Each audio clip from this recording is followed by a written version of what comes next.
So in today's session, I get to talk about assets, liabilities, and owner's equity. By the end of this session, you will understand what these three mean, and also I will be able to usher in the accounting equation from these three. My name is Arnold, so let's get to it.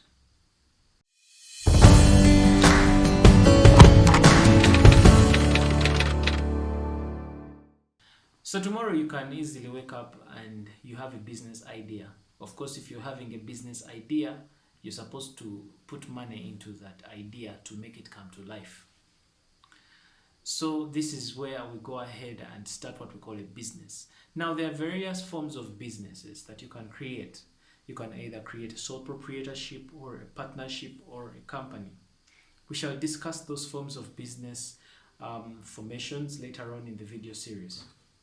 The point I'm trying to make here is that when you think about an idea, when you conceive an idea of a business, it's as though now you have created something that is separate from you. The business idea gains or gets a separate identity from you. And so when this business idea gets a separate identity from you, it means you're going to go ahead and fund it. So if you get money from your savings, and you get this money from your savings or from friends, and then you decide to put this money into the business, that amount of money that you are investing into the business is what we are calling capital.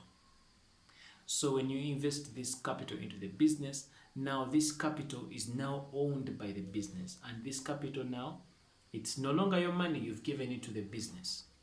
So the business, being a separate entity from you, now is going to use this capital to now buy resources that are in the business. These resources that are in the business are what we call the assets of the business. So you can invest capital into the business, and that capital, yes, it is your stake in the business, or it is what the business owes you. And so this money is used to buy resources in the business. These resources can be like furniture, premises, it could also be cash, like that. So that is, the assets are the resources that are owned by the business, and the capital is the stake, the owner's stake in the business. So sometimes you might find that the money that you have saved up to start your business idea, that money is not enough. So because this money is not enough, you decide to go out and try and get other people's money. When you're getting these other people's money, it could be in form of a loan from the bank, or it could be loans from relatives or related entities, or it could be money of maybe a supplier. Someone has supplied you goods in your business and you've not yet paid them. If you've not yet paid them, but you intend to pay them after some time, it's indirectly interpreted as someone's money is in your business operating. So now that other money that is operating in your business, that is not yours, but that money is contributing to the asset base of the entity or of the business, is what we are calling liabilities. So now that I have talked about assets, liabilities, and the owner's equity or the owner's capital, then it brings us into now what we are calling the accounting equation. The accounting equation is derived from those three items. The accounting equation has two sides.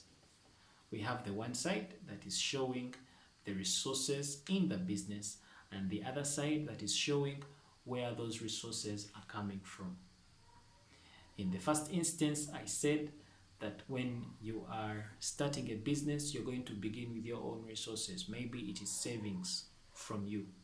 And we say that those savings are the ones that are going to be injected into the business. And the business is going to use those savings, which are now in form of capital, to, get assets. So in other words, the business is using the capital that you have provided it to buy assets. So that formulates the first part of our equation, that the capital that have you been employed is supposed to be equal to the assets that are in the business, or in other words, the resources that are in the business are supposed to be equivalent to the capital that has been injected into the business.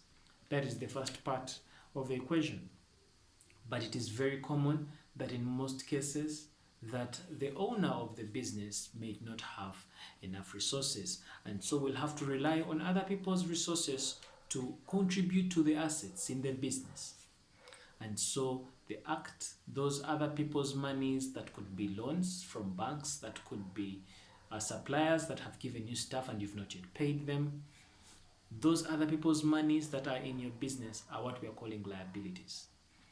So you will find that the equation balances like that. You will find that the total amount of capital that you have employed into the business plus the monies that are coming in from other people, that is the resources of other people, that money is supposed to be equivalent to the resources that are in the business, and the resources that are in the business are what we are calling the assets.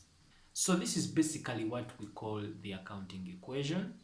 And in our next session, we are going to examine how the accounting equation works, how it is affected every time we introduce money into the business, how the accounting equation is affected every time a transaction takes place. That is what we are going to look at in our upcoming sessions. So in a nutshell, what I'm trying to say is that any resources provided by the owner of the business is known as capital. And this capital represents the amount owed by the business to the owner of that business. The things owned by the business are now regarded to as resources of the business, and these are also called assets.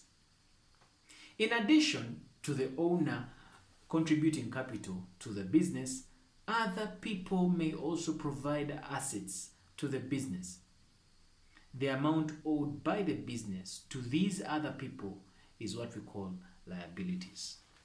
So guys, I'll see you in the next session as we expound more on the accounting equation. My name is Arnold, and I'll catch you in the next session.